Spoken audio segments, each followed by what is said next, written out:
ফেব্রুয়ারির প্রথমার্ধে অনুষ্ঠিত হবে জাতীয় সংসদ নির্বাচন এবং একই দিন গণভোট হবে বলে জানিয়েছেন প্রধান উপদেষ্টা ডক্টর মোহাম্মদ ইউনূস।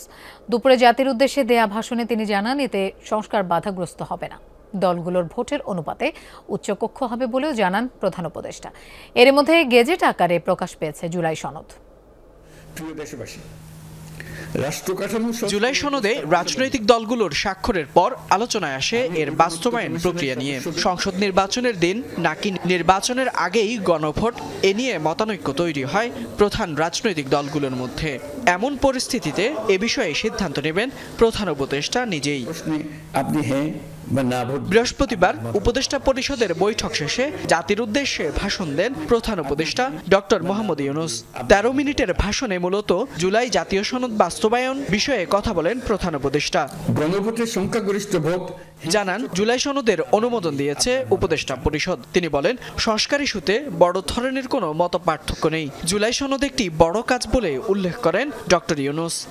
রাজনৈতিক দলগুলো কর্তৃক স্বাক্ষরিত জুলাই সনদকে মূল দলিল হিসেবে ধরে নিয়ে অন্তর্বর্তী সরকার আজকের উপদেষ্টা মণ্ডলীর সভায় জুলাই জাতীয় সনদ সংবিধান সংস্কার বাস্তবায়ন আদেশ 2025 অনুমোদন করেছে। এটা বিরাট খবর। প্রয়োজনীয় স্বাক্ষর শেষে এটি ইতিমধ্যে গেজেট নোটিফিকেশন করার পর্যায়ে পৌঁছে গেছে।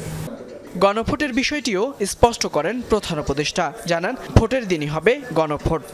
আমি জাতীয় সংসদ নির্বাচনের দিনই গণভোটের আয়োজন করা হবে, অর্থাৎ জাতীয় নির্বাচনের মতো গণভোটও ফেব্রুয়ারির প্রথমার্ধে একই দিনে অনুষ্ঠিত হবে।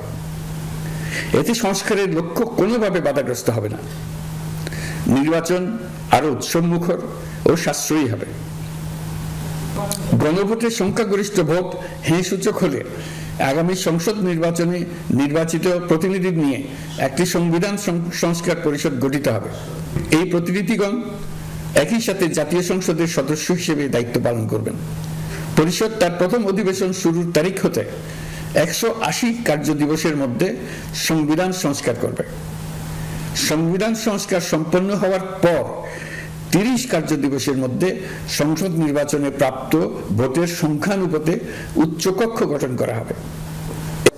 ভাষণে ডক্টর ইউনূস জুলাই হত্যাকাণ্ডের বিচারের বিষয়টিও তুলে ধরেন। জানান, শিগগিরই ট্রাইব্যুনাল প্রথম রায় দিতে যাচ্ছে। গণভোটও ফেব্রুয়ারির প্রথমার্ধে।